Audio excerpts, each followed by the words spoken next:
In front of me is Samsung Galaxy M15 and today I would like to show you how you can change font style.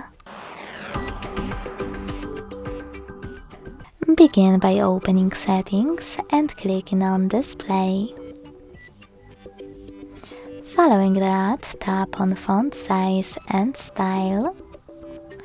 Go into Font Style and click on the best one for you.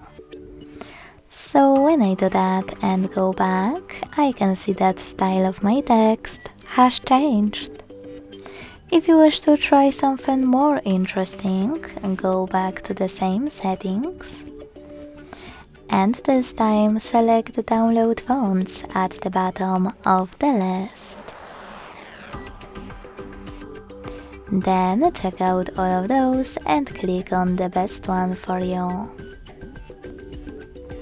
Now you can select Install at the bottom. You can also just click on this icon next to your chosen style and wait.